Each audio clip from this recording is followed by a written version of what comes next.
Assalamu alaikum.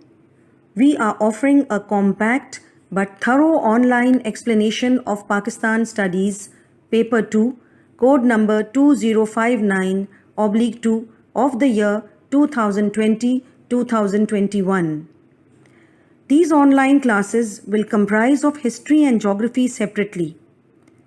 This video will present the chapter Forest from the Geography syllabus. Bismillahirrahmanirrahim. Forests are largely covered areas with trees, plants, and different types of undergrowth. Forests are found in all parts of the planet in which we live. We cannot deny the importance of forests in our lives. They play a prime role in the human survival. From fresh oxygen to breathe to the wood we obtain are the blessings of the forests. Forests play a vital role in keeping the environment clean and help us fight against the climatic changes like extreme heat or long dry spells without rain. Pakistan's 4.8% of the total area are forests, which is very low. If we classify the forest, Pakistan has two types of forests, productive and protective.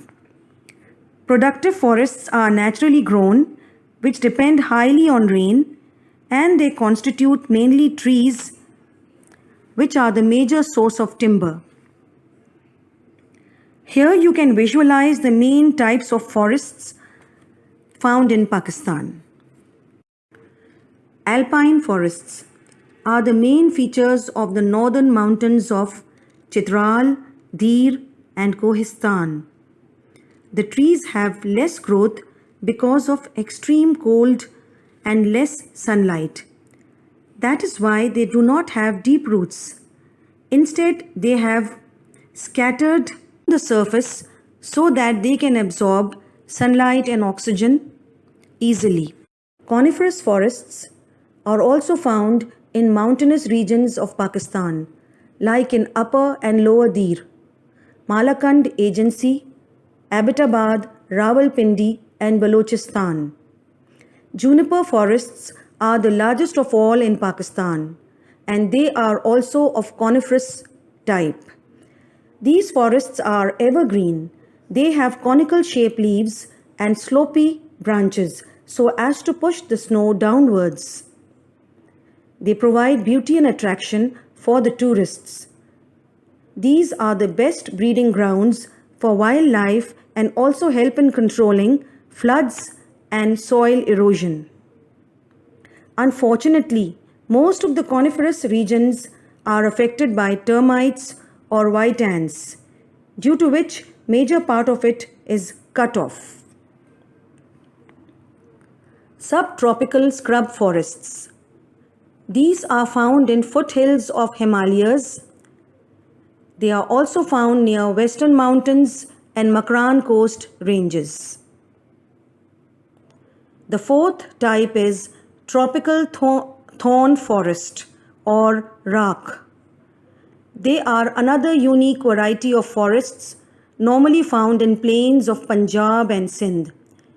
These forests are dominated by shrubs which adapt in an environment which is dry and have shortage of water.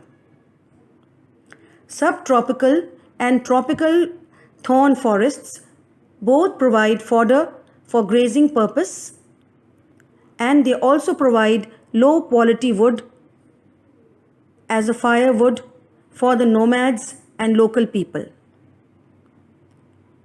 Another type of the forests found in Pakistan are Riverain or Bela forests, which are found along the banks of River Indus and other rivers.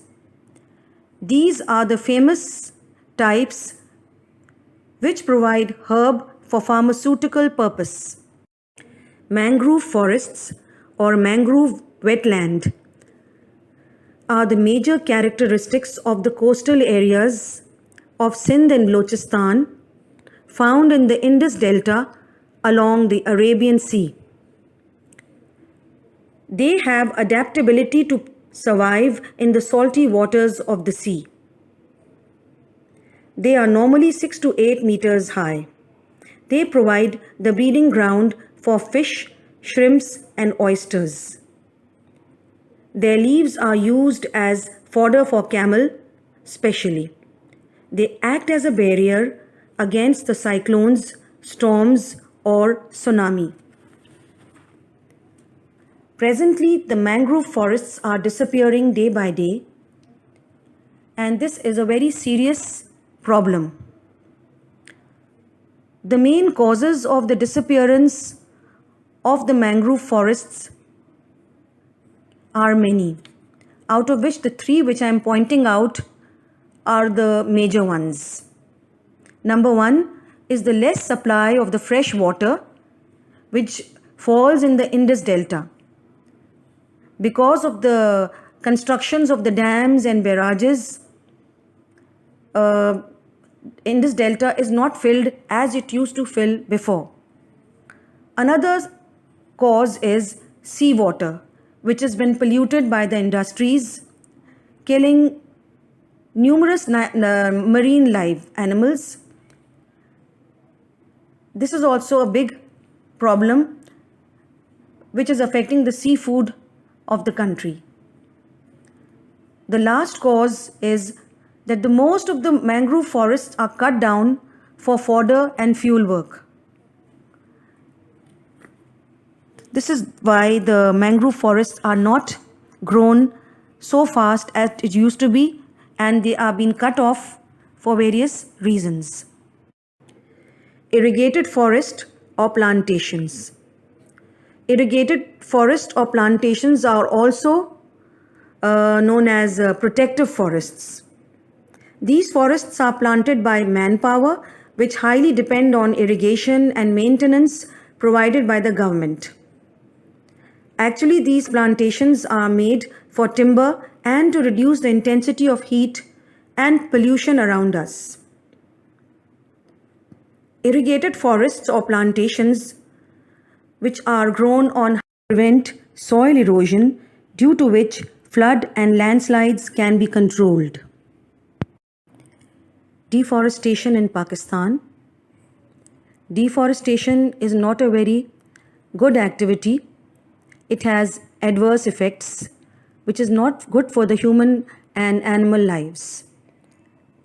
Actually, cutting down the trees and clearing vegetation is called deforestation.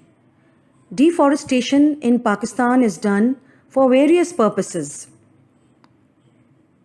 As I told you, it has adverse effect on the environment and human and animal health. But the reasons, or you can say the causes for which this deforestation is done, are numerous. So let us see what can be the causes or reasons for deforestation.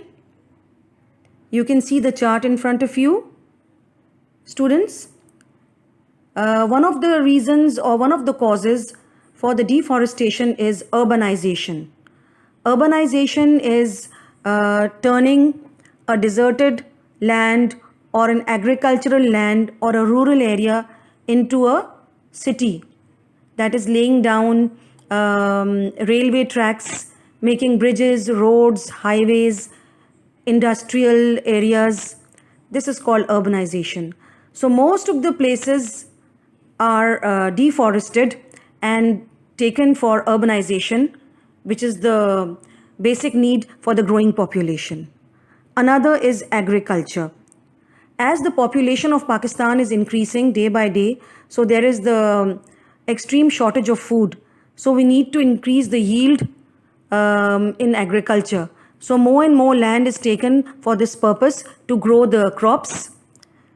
And before using it for agriculture, that area is deforested. The third reason could be the making of the construction of dams, barrages, roads, highways, etc. Number 4 is industrialization. Most of the industrial areas were once thick forests which were deforested and they were turned into industries, which is the biggest need for the growing population. Another cause is mining. Mining is also done after clearing of the forest. And when the clearing of the forest is done, obviously all the trees are cut off, and then the mining purpose or mining work is done. And the last but not the least is overgrazing of animals.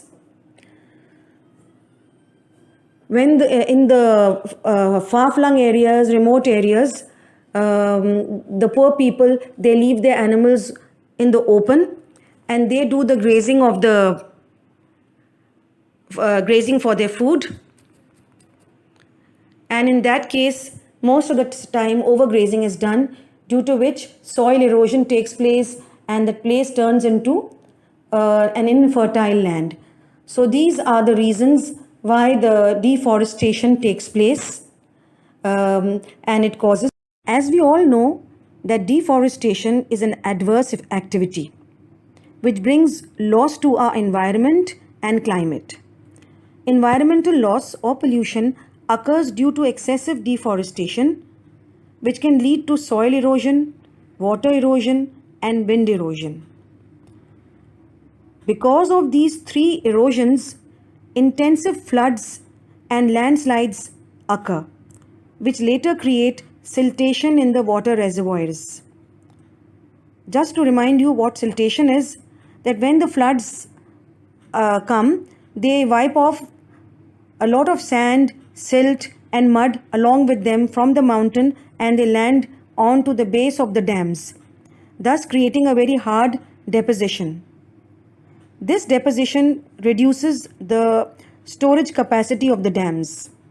So obviously it will lead to the shortage of water supply for the people. Floods also occur because of these erosions. So the floods wipe off crops, human lives and properties. Let's take climate. Climate is affected by deforestation. That is, it will create either less rainfall or excessive rainfall. If less rainfall will take place, then obviously nothing will grow, so famine or drought can occur, leading to shortage of water and food for the people. And if it is excessive rainfall, obviously it will lead to the floods, which is already a very destructive event for the people. What can be done for the reclamation of deforested areas? There are many measures that has to be taken to bring back the deforested land into use. Firstly is the Regeneration program, which has to be launched by the government. In this program, emphasis on growing more and more trees, providing irrigation facilities, raising nurseries for the new species of commercial plants, and reserving land for fuel wood is needed. Next step to reclaim deforested land is to supply natural gas in the remote areas to stop cutting trees for fuel. Awareness has to be created among people about the hazards of deforestation. Forest managements should restrict deforestation by imposing strict law and heavy fines for those who do not abide by the law. Urban forestry programs should be introduced. Farming or growing trees on the slopes of the hills can protect the soil from further erosion. There are two techniques called terracing and contour ploughing, which are done to protect the deforestation in the highlands. In terrace farming, the mountain area is cut into series of steps, where growing crops on the side of the hills protect the highland from soil erosion and excessive flooding. This technique slows down the running of the water down the mountains. Contour ploughing. In this farming, the crops are planted parallel to the contours on the side of the hills.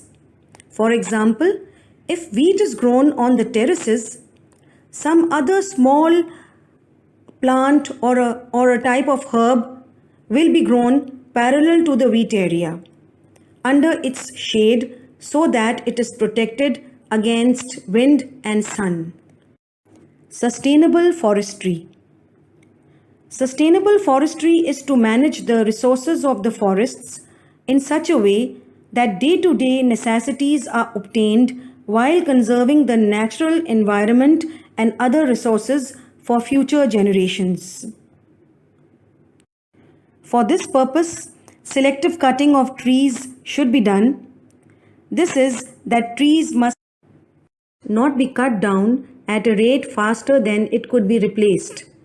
Example, only mature trees should be cut down. As soon as a number of trees are cut down, equal number should be planted. If any forest has to be cleared off for essential human needs like housing scheme, roads, railway tracks, etc., then a new area of the forest should be planted. Students, this is how the chapter of the forest is completed, and this is just the tip of the iceberg which I had just explained it to you. And if you need some more explanations or my help, you can email me and I will be giving you my email address through which you can ask different queries and your problems can be solved. I will try to help you all. Inshallah. Allah Hafiz and thank you.